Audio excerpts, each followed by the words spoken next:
얘기가 됐습니다. 이제 과목별부터 첫 번째 국어 공부법. 자, 교과서 오독하기. 자, 교과서 오독하라는 단어에서 교과서 5번 읽어. 그럼 읽습니까? 지겨워합니다. 응? 그래서 교과서 이 오독을 하려면 이 절차가 있고 방법이 있습니다. 저는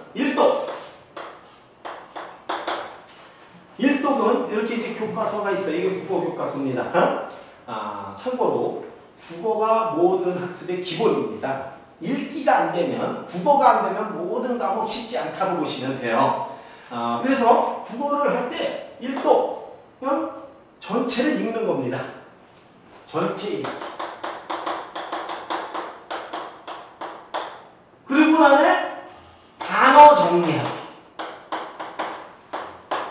자, 그러면 이걸로 한번 크게 설명을 할게요. 자, 일독하면 이제 이게 일독입니다. 이게 이제 통상 전일 공부한 내용 복습을 한 5분 정도 하고 시작하는데, 일독, 교과서 전체 읽고 모르는 단어 정리하기. 자, 그러면 모르는 단어가 처음에는 숲을 본다고 해요. 그 책에 대강 읽는 거예요. 큰 흐름만 알고. 그리고 모르는 단어만 정리합니다. 두 번째는 이독, 문단을 나누고 자기가 자기 힘으로 문단을 나눠보는 거예요. 나누고 나중에 참고서하고 비교하기. 자, 3독, 문단이 나눠졌죠. 문단에 나눠진 걸 갖고 문단 중심 내용을 쓰고 자기가 한번 문단의 중심 내용이 무엇인가 찾아보고 참고서하고 비교하게 하는 거예요. 자, 4독, 문단 중심 내용 전체 한번 읽어보기. 그 다음에 교과서 지문에 이제 날개 지문하고 학습부 활동을 하면서 다시 이제 교과서를 보는 건데, 대강 이렇게 말씀드리고 제가 한번 하는 요령을 알려드리겠습니다. 자, 그래서 전체 읽기를 하는 거예요. 그래서 이제 단어를 찾은 거 보면요, 여기 이제 초등생들이 이게 한 게 있어요. 노트 보면은 읽고 여기 단어가 초등 4학년인데 뭐 바래고, 잿빛, 깃들었다, 싱그럽다, 디뎌, 이거 4학년이 하는 겁니다. 자, 책을 한 번 읽고 모르는 단어가 있는데도 그냥 읽는다. 이 학생 공부 습관, 특히 읽기 습관이 잘못되어 있어요. 그러니까 내용을 이해 안 돼도 그냥 읽는다, 이런 뜻이에요. 그래서 일단 전체 읽고 단어가 모르는데도 알고 넘어가지 않는다. 절대 공부 잘할 수 없어요. 이게 첫 번째 중요한 습관이에요. 그래서 단어를 정리하고 모르는 단어는 사전에서 찾는 겁니다. 또는 이제 시간이 많이 걸리면 자습서나 참고서에 보면 단어 정리하는 게 있어요. 그걸 갖고 찾아내면 됩니다. 그러니까 일단 단어를 알아야 문맥을 이해할 수 있어요. 자, 국어는 이 독은 뭐냐면 문단 나누기. 자, 제가 문단 나누기 하는 이유는 문단 나누기가 어려울 수도 있어요. 꼭 맞추라고 하는 건 아닙니다. 그러나 국어의 가장 중요한 건 글쓰기 입장에서 글을 읽는 거예요. 그럼 문단 나누기를 하면 애들이 정독을 해요.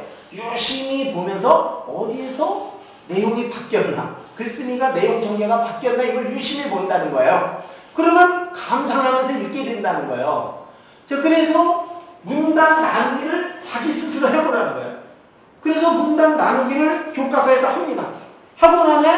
그러고 나면 참고서를 봐요. 이제 참고서를 보면요, 모든 참고서가 이렇게 이제 문단이 나눠져 있어요. 여기 보면, 자, 가문단, 나문단 이렇게 다 나눠져 있습니다. 참고서를 보면 초등학교 참고서도 문단이 다 나눠져 있어요. 자, 그러면 이 문단이 그냥 마음대로 나눈 게 아니에요. 그 문맥이 교과서 문장은 굉장히 정교한 문장이기 때문에 이런 것도 잘 돼 있다는 거예요. 자, 그러면 그런데 아무 데나 이렇게 문단을 나누는 애들 있어요. 그러면 글이 무슨 내용인지 모르는, 글 읽기 족보자인 경우가 굉장히 많다는 거예요. 그래서 이제 집에서 부모님들도 해볼 때 한번 문단을 나눠보라고 해요. 그러면 그 아이의 읽기 수준을 알 수가 있어요. 자, 그래서 문단을 나누고 난에, 자, 참고서 문단을 비교해보는 겁니다. 비교를 하면 이제 이게 어떤 건지 이렇게 이제 느낌을 통해서 알 수 있다는 거예요. 제가 가장 중요시하는 거는 삼독제입니다. 삼독제 아까 뭐라고 했어요? 자, 문단 나눠졌죠? 문단, 중심, 내용, 쓰기. 자, 국어 시험이 이렇게 나옵니다. 대부분 가나다라 지문이 있고 문제가 이렇게 나오죠. 이 글을 설명하는 것 중 옳은 것은 뭐 가의 글을 설명하는 것 중 옳은 것은 그른 것은 기억이 뜻하는 바로 옳은 것은 아닌 것은 자, 답이 어디 있어요? 답이 사실 지문에 있다는 거예요. 문제의 뜻을 알면 다 지문에 있는 겁니다. 근데 왜 어떤 아이들은 지문을 보고 답을 모르고 어떤 아이들은 지문을 봐도 답을 모르냐 이거야. 글의 분석이 잘못됐기 때문에 그렇다는 거예요. 그럼 글의 분석은 어떤 입장으로 해야 되느냐? 내 입장으로 하면 안 됩니다. 글쓰기 입장으로 해야 한다는 거예요.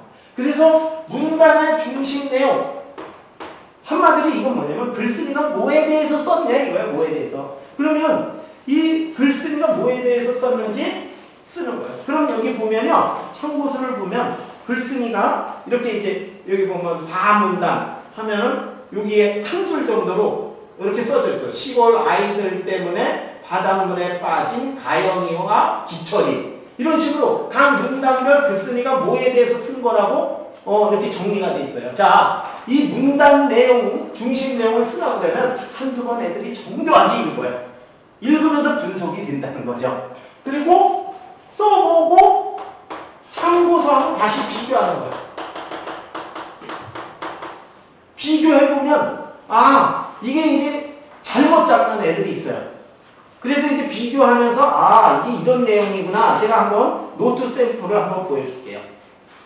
제가 철저하게 교과서를 읽고 노트고 하는데 자, 요게 아이들이 자기가 교과서 보고 문단의 중심 가, 나, 다 이렇게 쓴 거예요. 근데 여기에 보면 빨간 거로 되어 있는 게 있어요. 이 빨간 거가 뭐냐면 참고서에 봤더니 자기가 잡은 거하고 좀 다른 내용이야. 응? 그 요것도 좀 다르다고 할 때는 아, 다를 때만 이렇게 이제 참고서의 내용을 쓰는 거예요. 그리고 나서 다시 읽어보는 거예요. 그래서 아, 글쓰기가 이런 입장에서 쓴 거나 이제 교정을 한다는 거죠. 이렇게 해서 이제 지문을 정확하게 보는 감상하면서 읽는 훈련을 한다는 거죠. 자, 그러면 제일 중요한 게 이거예요. 그럼 글이 이제 분석이 이제 감상하면서 읽는다는 거죠.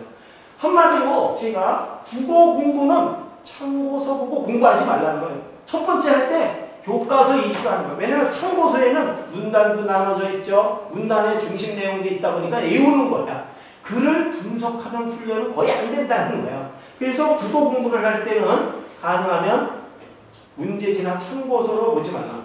당장의 성적은 나올지 모르지만 글의 분석하는 훈련은 일체 훈련이 안 된다는 거예요. 그리고 이제 사독제는 뭐를 하냐면 이 교과서를 보면 이런 날개 지문이 있어요. 이 지문에 글쓴이들이 이렇게 침이 넣더니 이거 알았느냐 여기 보면 똥에 대한 현대인들의 인식은 어떤가 이 교과서에 다 기술이 되어 있어요. 이렇게 중간중간에 질문이 나와요. 그럼 이거를 쓰라고 해요. 쓰다 보면 또 잘못 들어왔으면 교과서 다시 읽겠죠. 그럼 정독을 한다는 거죠. 응? 자, 그리고 나는 그 다음에 뭐냐면 이런 게 질문이 많고 학습 후 활동 이게 또 이런 질문이 나와요. 이 글에서 소개하고 있는 자연순환 농법의 과정을 아래 그림에 정리해보자. 자, 이걸 모르면 다시 교과서 본문을 읽어봐야 됩니다. 그럼 또 본문을 또 읽게 될 거 아니에요.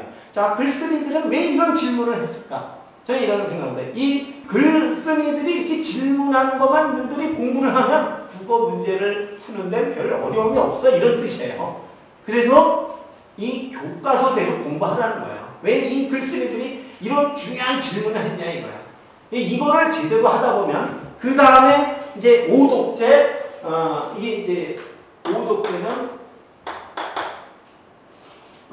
학습부 활동을 하는 거죠. 그리고 이제 문제지 풀러 가는 거예요. 그럼 문제지가 쉽게 풀린다는 거예요. 많은 사람들이 교과서 위주로 공부하지 않고 참고서 위주나 문제지 위주로 하는데 이런 식으로 공부를 한다면 교과서 위주로 이렇게 분석적으로 한다면 1년만 훈련을 해보세요. 정말 국어가 뚫립니다. 이게 국어 공부법이에요. 자, 그런데 이 국어를 잘한다면 문단의 중심 내용이 뭔지 어떤 내용인지 이거를 파악을 잘한다면 자 수학도 결국 읽기 문제고 사회, 과학 다 읽기 문제예요. 자 그래서 많은 사람들이 이러죠.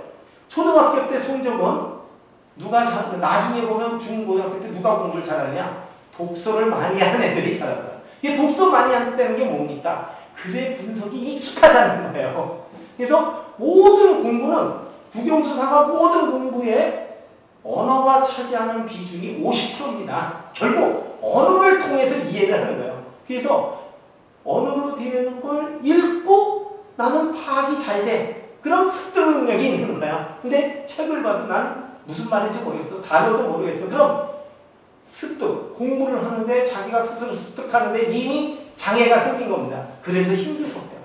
대부분 공부가 싫은 아이들은 보면 읽는데 이해가 잘 안 되는 거예요. 습득이 잘 안 되는 거예요. 그럼 어휘가 맥혔거나 이해가 잘 안 거나 이런 문맥이 잘 파악이 안 되는 경우 이러면 공부에도 재미가 없죠.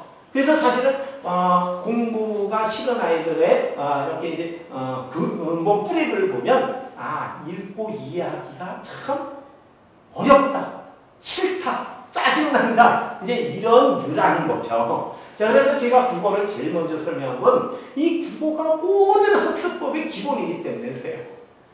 자 이상과 같이 제가 국어에 대해서 말씀을 드렸어요. 자 다음은 수학 공부법에 대해서 한번 이야기를 할게요. 제일 관심이 많은 게 수학입니다. 그리고 수학이 가장 많이 과외나 학원을 보내는 거예요. 부모님들이 수학이야말로 스스로 공부하기는 어렵지 않느냐 이런 얘기를 많이 해요. 그럼 제가 부모님들에게 수학 교과서 한번 읽어보셨습니까? 특히 중학교 교과서는 개념 정리가 굉장히 잘 돼 있습니다. 그래서 실제로 정말 수학 모른다는 부모님 내가 2시간만 읽으면 그 어렵다는 함수를 터득하게 해줄 수 있다. 그래서 저랑 직접 해본 적이 있어요. 그래서 이게 이제 수학 1학년 수학 책인데 함수를 제일 어려워요. 그럼 함수를 한번 어렵다고 하니까 함수를 한번 2시간만 읽어서 터득해 보겠다. 응? 이게 이제 한번 제가 하라는 대로 하고 나네 그 어머님 이야기가 이런 의미였어요. 야 수학이 정말 이런 거냐? 교과서가 이렇게 잘 돼 있느냐? 읽어봤더니 질문할 것도 없고 그냥 읽기만 된다면 거의 다 이해할 수 있더라. 이걸 왜 모르지? 이런 얘기를 해요. 응? 그래서 중고등학교 수학 교과서는 개념서예요. 통상 이런 교과서가 있고 그 다음에 이런 익힘책이 있어요. 익힘책이 있어요. 교과서하고 익힘책이. 자 이거는 개념서고 요거는 문제집니다. 그래서 개념서는 스스로 봐도 다 터득할 수 있도록 그 정도로 굉장히 상세하게 되어 있다는 거예요. 자, 그래서 한번 중학교 1학년 어렵다는 함수를 놓고 한번 이렇게 한번 짚어보도록 할게요. 자, 수학은 공부법은 우선 이렇게 됩니다. 그러면 한번 먼저 볼게요. 1독 교과서 읽고 이해하기 하고 읽고 이해해보는 거예요. 2독 개념 또는 용어 정의에 한번 줄쳐보기. 그리고 3독제는 개념을 줄쳐놓고 개념 용어만 보고 한번 상상하기. 자, 4독 교과서 익힘책 그 다음에 문제 풀기 그 다음에 오답 풀기 이렇게 보면 됩니다. 요거 화면에 나오면 그 다음에 제가 또 보조로 설명하니까 자 그래서 읽고 이해하기. 자 저희 이렇게 합니다. 자 교과서 읽어보고 모르면 질문해 이렇게 진행하는 겁니다. 자 그럼 아이들이 어떻게 될까요? 제가 이제 통상 한 챕터를 읽고 이해하라고 그래요. 그러면 애들이 거의 질문이 없습니다. 왜 질문이 없냐면 너무 잘 설명되기 때문에 질문할 게 없다는 거예요. 네? 자, 그래서 그러면 이해가 다 됐으면 이독제는 이렇게 합니다. 주요 용어, 개념의 줄을 쳐. 그러면 이제 여기 개념 제가 복사한 건데 이거 잘 보일래나 모르겠네요. 이제 여기에 보면 변수, 함수 보면 변수가 뭐다? 함수가 뭐다? 이렇게 이제 정의가 돼 있어요. 그 다음에 보면 쭉 있다 보면 정의역이 뭐다? 공역이 뭐다? 함수값이 뭐다? 치역이 뭐다? 이렇게 이제 용어를 이제 줄을 치라고 해요. 그래서 이독제 개념 줄치기. 개념 설명에 줄을 쳐보라고. 그리고 집에서도 실제할 수 있어요. 자, 삼독제 저희가 가장 중요한 게 삼독이에요. 항상 삼독. 개념만 보고 상상하기. 자, 상상해서 그게 무슨 말인지 기억이 되냐 보내겠고요. 자, 그런데 이때 상상이 안 되면 다시 보라는 거예요. 다시 보라는 겁니다. 사독제는 제가 노트하기인데 개념만 쓰고 설명하기. 자, 예를 들면 이렇게 노트에다가 이렇게 하는 거예요. 자, 아까 해서 예를 들면 변수, 함수, 정의역, 치역, 뭐 이런 식으로 쭉 이제 해놓고 교과서 덮으라고 해. 교과서 덮고 지금부터 다 설명해. 그럼 애들이 어떤데 여태까지 잘 이해했다가도 쓰라고 하면 써서 설명하라고 하면 모른다고 해요. 자, 저는 이런 설명을 합니다. 네가 어떤 개념을 써서 설명할 수 없다면 그건 아는 것이 아니다. 자, 이렇게 이 상태에서 대부분 읽고 이해했다고 해요. 써서 설명할 수 있어요. 요즘 서술형이 많이 나오는데 써서 설명하지 못하면 절대 그 응용할 수 없어요. 그래서 이때 써지지 않는다면 다시 보라고 하는 겁니다. 응? 다시 보라고 하고 그 다음에 예제도 있어요. 예제도 다 이해가 됐니? 그럼 이 문제만 보고 예제를 한번 상상을 하라. 그래서 예제도 이제 문제를 그냥 쭉 푸는 거죠. 이렇게 해서 진행을 하는 겁니다. 개념을 파악.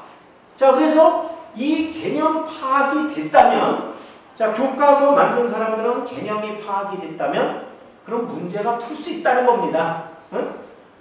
그래서 이 개념하고 예제 문제만 정확하게 안다면 나머지 그 다음에 이제 오독제 문제 풀기 하는 거예요. 문제 풀기. 그 다음에 EQ 문제 풀기. 자, 그럼 다 풀리게 돼 있어요. 다 풀리게 돼 있는데 못 푸는 경우가 생겨요. 자, 그럼 못 푸는 경우는 뭐냐?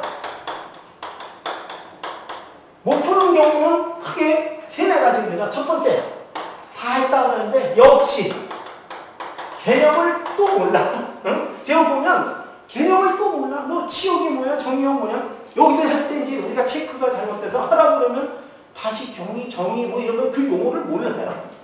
두 번째는 방금 개념을 모르는데 이전 개념을 몰라. 이전에 배운 내용을 몰라서 틀리는 경우가 많아요. 자, 이럴 때는 어떻게 됩니까? 이전의 내용을 다시 복습해야 합니다. 응? 세 번째, 자, 못 푸는 경우, 그 다음에 문제 뜻을 모릅니다. 문제 뜻을 몰라. 마지막 하나, 이제 다 알아. 개념도 알고 이전 내용도 알아. 어? 문제 뜻도 알아. 네 번째가 있어요. 알긴 아는데 응용력이 없어. 응용력이. 응? 그래서 이제 이 네 가지 중에 하나라는 거예요. 응? 이거는 이제 훈련을 하면 돼요. 근데 상당수 애들이 여기서 맥힌다는 거예요. 공부 못하는 아이들은. 이거는 이제 응용 문제를 자주 풀어보면 되는 거거든요. 이 네 가지 경우가 경우 중에 하나라는 거예요. 자, 수학도 제가 설명을 했는데 결국 무슨 문제냐면 읽기 문제라는 거예요. 이 읽는 것만 능숙하다면 너무나 잘 설명되어 있다는 거예요. 자, 이렇게 해서 이제 수학이 개념이 풀어가는 거예요. 자, 그런데 수학에 있어서는 또 더 중요한 게 있어요. 이게 이제 다 하고 나면 문제풀이를 많이 해야 하는데 많은 그 경험자들이 수학은 오답 얘기를 합니다. 오답 관리를 어떻게 할 거냐? 그러니까 수학은 오답 관리가 매우 중요합니다. 역시 나중에 보면 못 풀었던 걸 계속 못 풉니다. 그래서 저희는 문제풀이를 일체 문제지에다 못 풀게 해요. 전부 다 수학 연습장이라고 있어요. 이렇게 연습장에다 문제풀이 노트가 따로 있어요. 문제풀이 노트에다가 풀고 문제지에다가는 오답 표시만 하는 겁니다. 그래서 이제 예를 들면 문제가 1, 2, 3, 4, 5 이렇게 있어요. 자, 그럼 풀었어. 그런데 이거 틀렸어. 이것도 틀렸어. 틀리면 요거 날짜까지 써요. 9월 23일. 이렇게 쓰는 거예요. 9월 23일. 그래서 오답은 자, 당일 오답을 한번 푸는 거예요. 그리고 풀고 나에 이렇게 이제 표시를 하는 거죠. 두 번째는 내일이 되면 다시 한번 푸는 겁니다.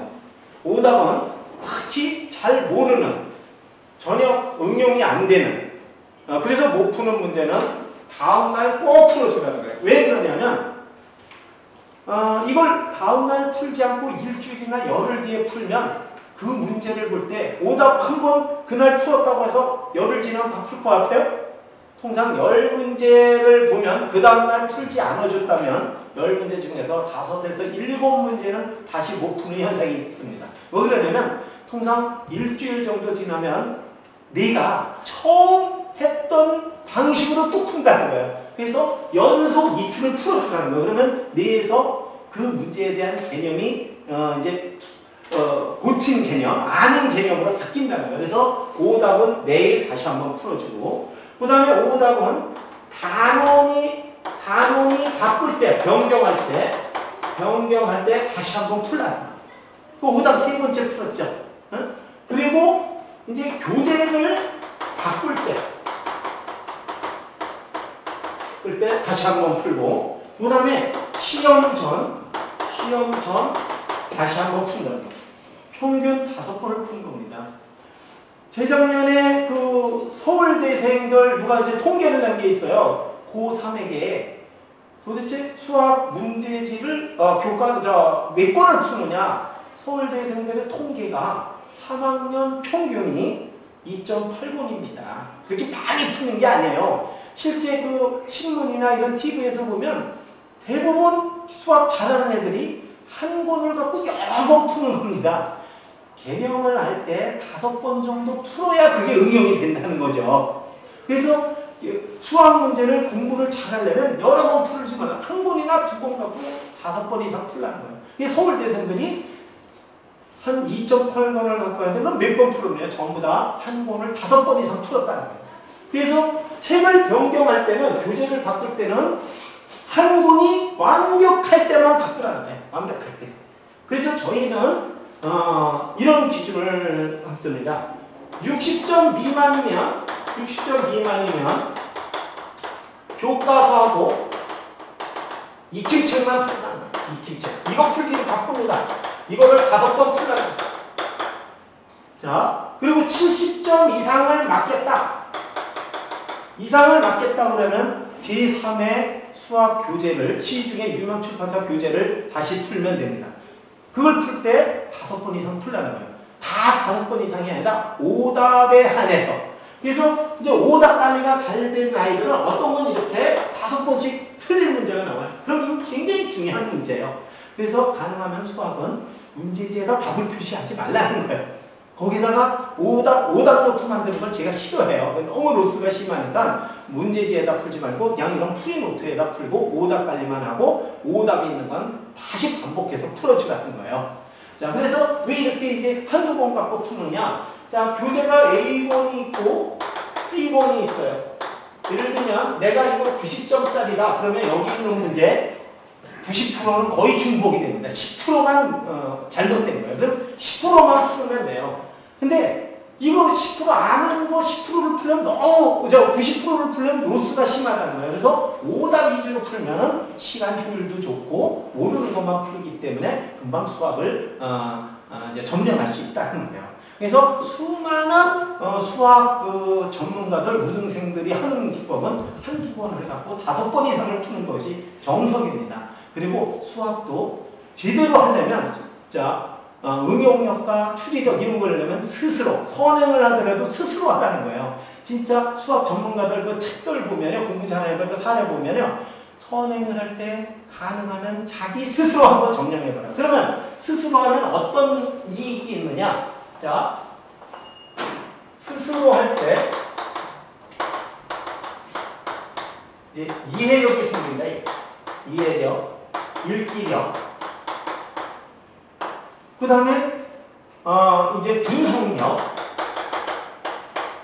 추리력, 이런 것들이 생긴다는 거예요. 그래서 개념을 스스로 파악할 때 스스로 파악한 사람, 남이 가르친 것보다 스스로 터득한 사람들이 응용력이 뛰어나다. 응용력이. 자, 이렇게 응용력이 뛰어나다 보면 이 종합적인 능력이 이제 결국 문제 해결 능력, 어떤 문제가 있을 때 해결하는 능력이 생긴다는 거예요. 그래서 수학은 무엇을 보냐면 계산을 하는 게 아니라 사실은 분석, 추리, 상상, 그 다음에 응용, 이런 능력을 보는 거예요. 자, 이런 걸 하려면 어떻게 돼? 유형 문제를 반복해서 푸는 것보다는 자기 스스로 읽고 분석하고 생각하고 이러면서 이런 능력이 생기고 그 다음에 응용력이 생긴다는 거죠. 그래서 이제 이런 능력이 생겼을 때 수학을 잘하는 거죠. 그래서 스스로 풀지 않는 애들이 과외나 학원 많이 다니는 애들은 중학교 때까지 공부를 잘해요. 근데 고등학교 가면 갑자기 수학을 못 푸는 아이들이 있어요. 자, 이런 아이들이 스스로 이런 개념 정리를 안 했거나 개념이 약한 아이들이라는 거죠. 그래서 수학도 정말 잘하려면 스스로 푸는 거예요. 정말 우등생들은요, 스스로 푼다는 거예요. 100명 중에 우등생 5명, 그 아이들은 대부분 스스로 풀고 우등생이 아닌 90명은 남의 교육을 받는다는 거예요. 그러니까 부모님들 눈에는 다 배워서 하는 건지 알아. 진짜 우등생은 스스로 하면서 이런 능력이 굉장히 뛰어나다는 거예요. 자, 이런 능력이 뛰어나려면 어떻게 돼요? 과외나 학원빨로 하는 게 아닙니다. 스스로 해야만 이런 것은 생긴다는 거죠. 이게 수학의 방식을 저희가 이제 하는 방식입니다. 그래서 전부 다 스스로 풀게 하고 여기 선생님들의 역할은 모르면 질문하고 하는 요령, 순서, 이 단계를 계속 체크까지 해주는 거예요. 자, 다음은 사회과학 암기 과목 하는 방식을 하면서 마무리할까 합니다. 이제 영어하는 방식은 간단하게 이제 설명해서 끝날게요. 자, 사회도 사회과학